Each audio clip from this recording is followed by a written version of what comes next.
Halo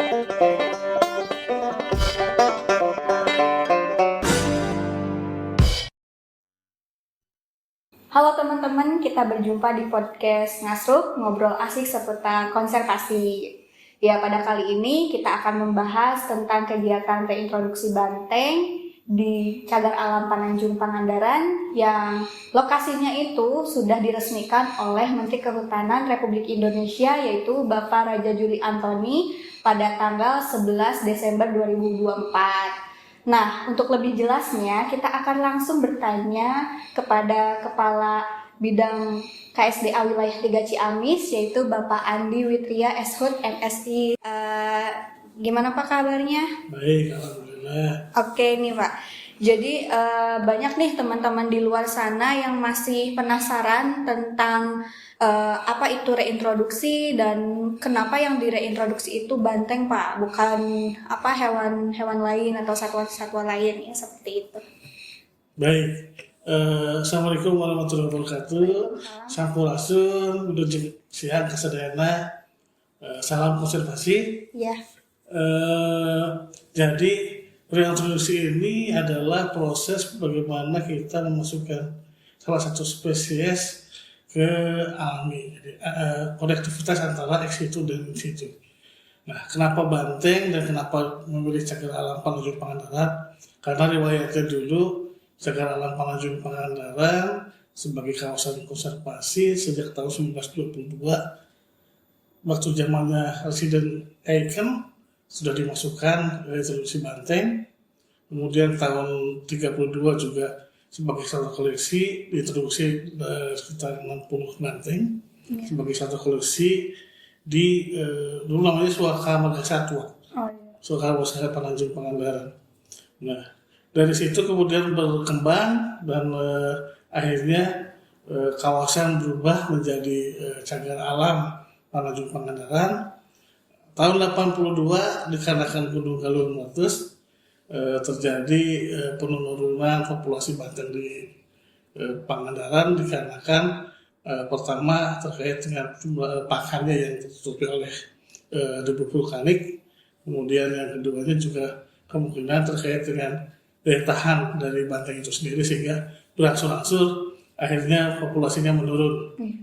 Kemudian tahun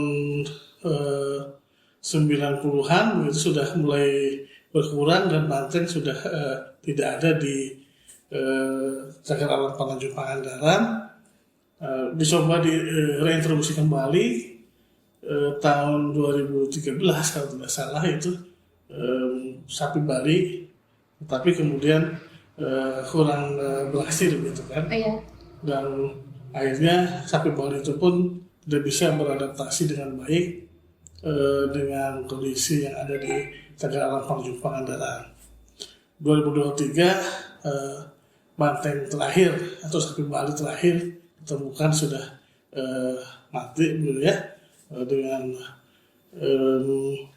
sehingga dari situ kemudian kita gagas tahun 2001 sebenarnya bagaimana mengembalikan populasi banteng di Pangandaran gitu. Oh iya, berarti sudah berkali-kali ya melakukan upaya reintroduksi. Namun di tahun 2024 ini kembali lagi dilakukan kegiatan reintroduksi banteng di CA Pananjung Pangandaran ya Pak. Terus untuk banteng-banteng tersebut berasal dari mana aja ya Pak, dan berapa banyak ekor yang direintroduksi di CA Pananjung Pangandaran? Terkait reintroduksi banteng kemungkinan ini sebenarnya kedua kali dicobakan. Yang terakhir dan sebelumnya cukup gagal gitu ya begitu kan, karena beberapa faktor termasuk persiapan mungkin yang kurang matang terkait dengan kajian-kajian habitat, populasi dan juga sarana pelaksana pendukung. Makanya tahun 2021 ada kick off terkait dengan bagaimana mengembalikan banteng di Pangandaran, tetapi dengan persiapan yang cukup panjang dan cukup matang dari mulai pemilihan jenis, kemudian dari mulai kajian, pembangunan sarana pelaksana pendukung dan sebagainya. Sehingga di tahun ini kemarin kita bisa mengintroduksi 4 ekor banteng, Iya. 2 pasang, 2 jantan 2 betina. Itu ada jantannya itu adalah Senta dan Bejo. Kemudian yang betina itu Bindi sama Uci. Dan masing-masing itu satu dari Taman Safari Bogor, kemudian 2 dari Taman Safari Bali, dan 1 dari Taman Safari Prigen. Pemilihannya kenapa dari lembaga konservasi? Karena yang pertama secara genetik bisa kita tracer logbooknya gitu. Kemudian yang kedua dari sisi sifat liar tidak terlalu liar. Kalau bisa banteng dari alam langsung diintroduksi, bisa dari Baluran atau dari Ujung Kulon, cukup mungkin akan menyusahkan lah begitu ya dalam hal translokasi ataupun mungkin habituasi di Pangandaran. Dan yang ketiga, memang tujuan dari reintroduksi ini selain juga itu adalah cooperative breeding. Bagaimana banteng bisa beranak pinak gitu, berkembang biak dengan baik di cagar alam Pangandaran. Iya. Berarti kegiatan tersebut juga memerlukan proses yang cukup panjang ya Pak. Untuk kegiatan reintroduksi banteng atau tempatnya itu sendiri, prosesnya membutuhkan waktu berapa lama Pak sehingga baru tanggal 11 Desember oleh Menteri Kehutanan baru diresmikan seperti itu. Saya kira kalau proses secara umum kick off itu 2021, tapi karena waktu itu adalah pandemi COVID sehingga sekitar 2 tahun itu berhenti. Iya. Kemudian kita mulai lagi tahun 2022 akhir melalui kajian dan juga studi banding pembangunan Sarpras 2023 sudah kita mulai. Dari mulai pembangunan kandang, kemudian juga lainnya.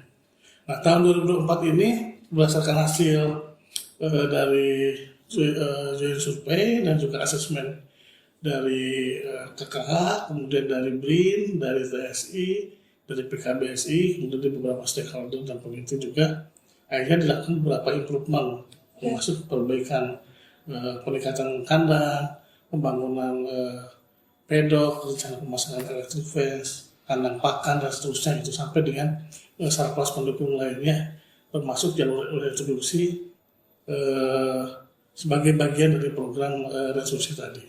Yang kedua, akselerasi ini juga dipercepat dengan adanya program dari TSI, begitu, kemudian dari PKBSI terkait dengan Global Species Management Plan.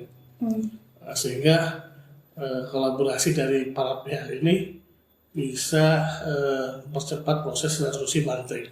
Yang seharusnya memang kalau dalam jadwal renaksi itu tahun 2025 awal, tapi ternyata bisa dipercepat, alhamdulillah di bulan Desember kemarin, terus diresmikan oleh Menteri Kehutanan langsung, sehingga waktunya bisa lebih cepat dalam hal nanti habituasi ke depan. Iya, betul.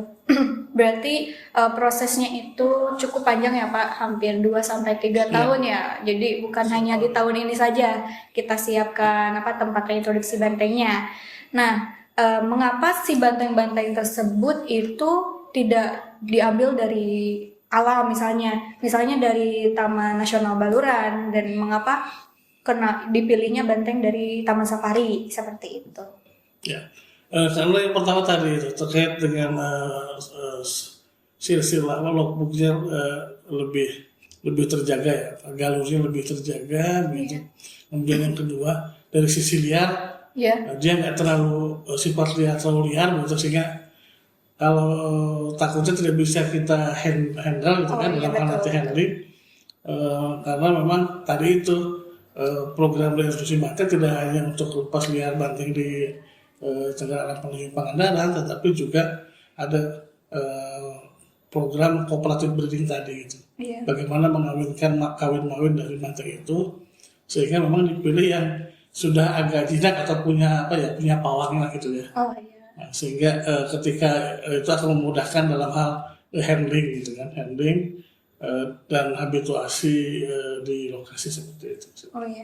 Berarti setelah diresmikannya ke tempat reintroduksi banteng itu masih dalam pengawasan pengawasan baik itu TSI ataupun dari pihak BBKSDA Jabar itu sendiri ya Pak, atau bagaimana? Ya, saya kira program resolusi Banteng ini merupakan salah satu program prioritas dari Balai Konservasi Jawa Barat. Kemudian menjadi salah satu quick win Menteri Kehutanan kita yang baru, Bapak Raja Juli Antoni PhD. Nah, pengelolaan ke depan merupakan pengelolaan bersama gitu kan. Jadi terkait dengan animal beyond the state itu ya, artinya bahwa tanggung jawabnya itu oleh negara. Mudah-mudahan supporting budget dan juga terkait dengan dukungan pengelolaan juga diberikan selain oleh negara, dalam hal ini Kementerian Kehutanan, juga oleh pihak-pihak lain seperti Taman Safari Indonesia dan juga para stakeholder lain yang memang concern dalam hal pelestarian satwa gitu, seperti itu. Oke.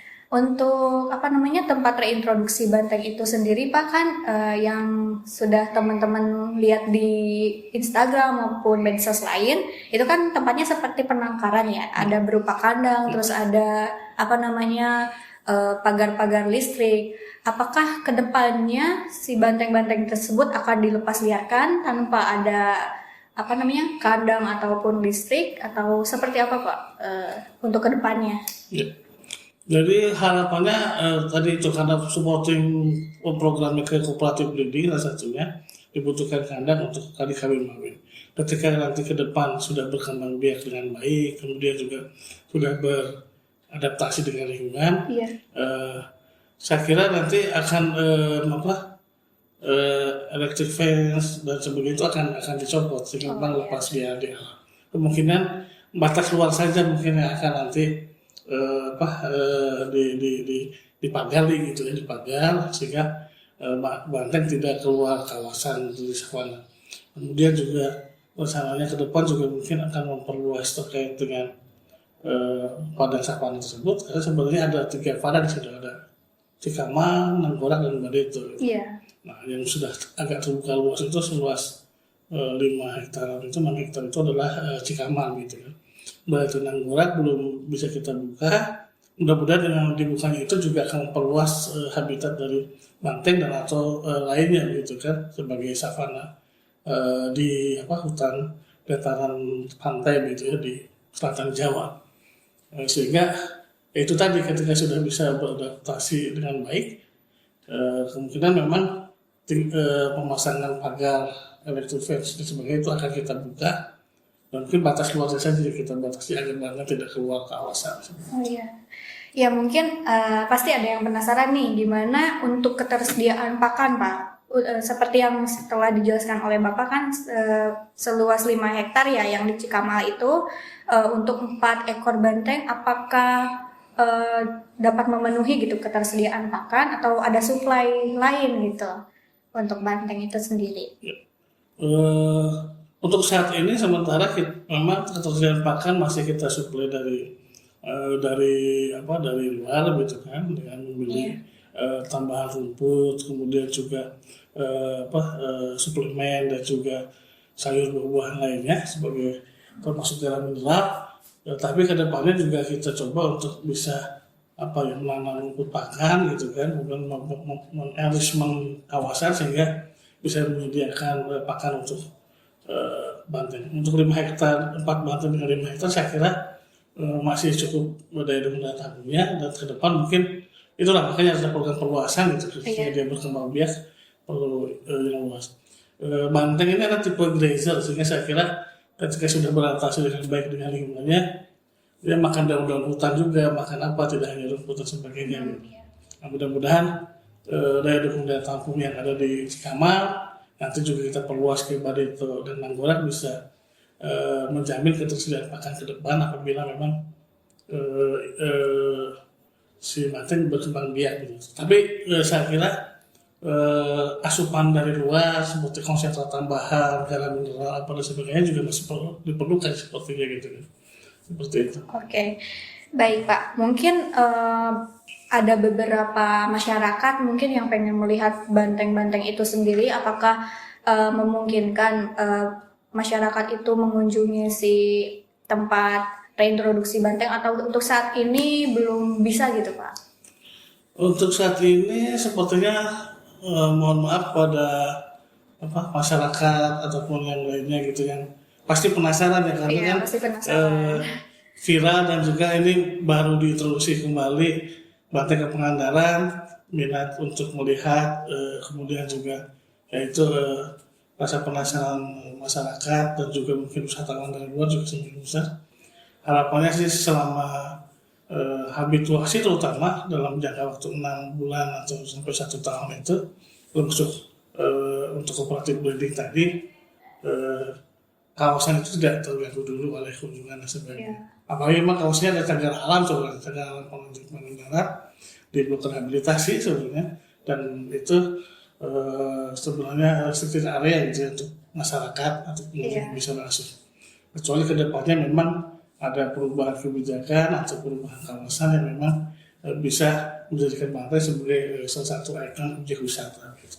Hanya saja untuk sekarang, karena juga materinya juga baru gitu, diharapkan masyarakat dan wisatawan gitu ya yang ada di Pangandaran tidak dulu mengunjungi atau tidak apa ya namanya itu, tidak sembunyi-sembunyi lah gitu, atau misalnya masuk ke kawasan cagar alam Pangandaran. Oke. Kalau misalkan ada peneliti atau misalkan mahasiswa yang ingin melakukan penelitian terkait banteng yang ada di CA Pananjung Pangandaran, karena sangat menarik ya untuk kita kaji. Apakah dibolehkan atau bagaimana Pak? Ya, saya kira fungsi kawasan adalah terkait dengan penelitian, pendidikan, dan pengetahuan. Untuk kegiatan-kegiatan seperti tadi itu diperkenankan gitu, kegiatan penelitian, untuk pengetahuan, edukasi, tapi sangat terbatas karena itu masih diperkenankan. Tetapi kunjungan yang bersifat wisata gitu, tourism, apalagi masif dan juga banyak orang begitu kan, tidak diperkenankan gitu. Tapi kalau untuk penelitian tadi mahasiswa untuk meneliti diperkenankan seperti itu.